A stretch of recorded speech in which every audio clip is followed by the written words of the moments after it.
I'm Dr. Susanna Vanderpool. I'm a neonatal and pediatric clinical pharmacist. In this video, we're going to be talking about when and how to renally dose adjust antibiotics in neonates. Renal function is determined by gestational age and postnatal age, as these tell us how mature the kidneys are. The combination of these is postmenstrual age. So you'll notice that neonatal doses are already factoring in these three factors. And so this is accounting for, as we increase in maturity, we're having increases in renal clearance. To decide if a drug should be renally dose adjusted, we have to assess function and risk.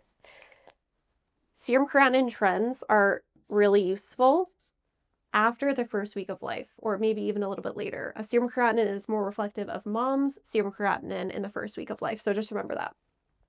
But if your serum creatinine increases by more than 0.3, or if it increases by more than 1.5 times the baseline, then that's suggestive of an AKI.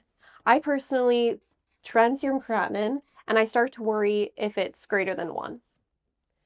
Urine output is really the gold standard of assessing renal function in neonates, as it, 1, responds more quickly to renal dysfunction, and 2, it's more accurate, right? We talked about serum creatinine being more reflective of mom's early.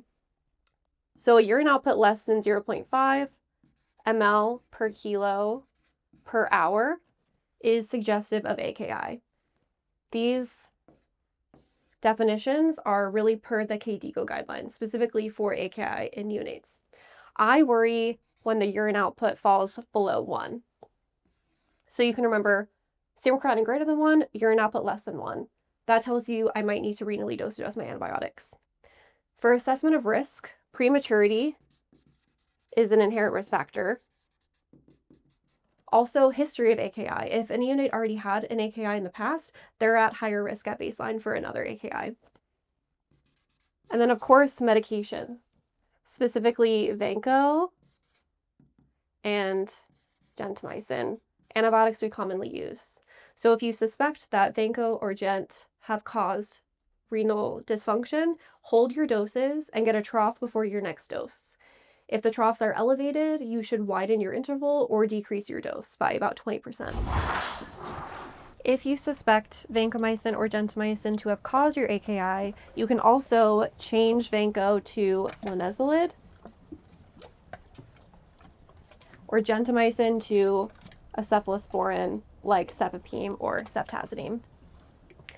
GFR is a great marker of renal function later in life. Filtration is really what we're measuring with our GFR calculation. This matures at 3 to 5 months of life. However, there's major caveats. In premature neonates with comorbidities and poor growth, the GFR calculation is a poor marker of renal function. It's a bad calculation.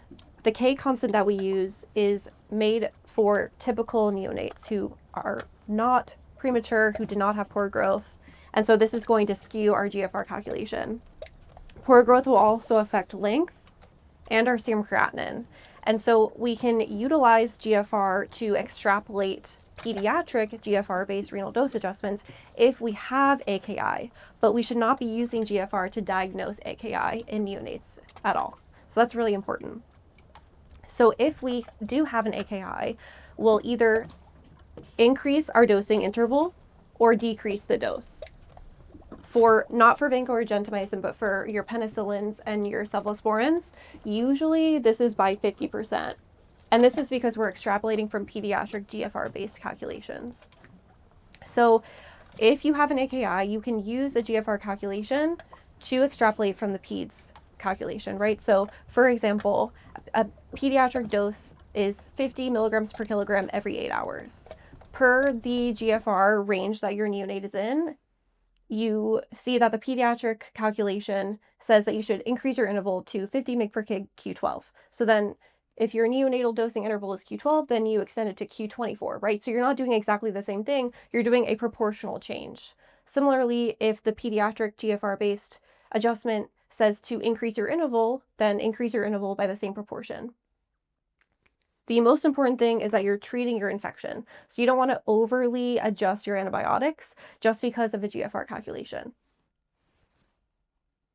Thank you so much for watching. If you liked this video, please subscribe. Let me know in the comments what topic you'd like me to cover next.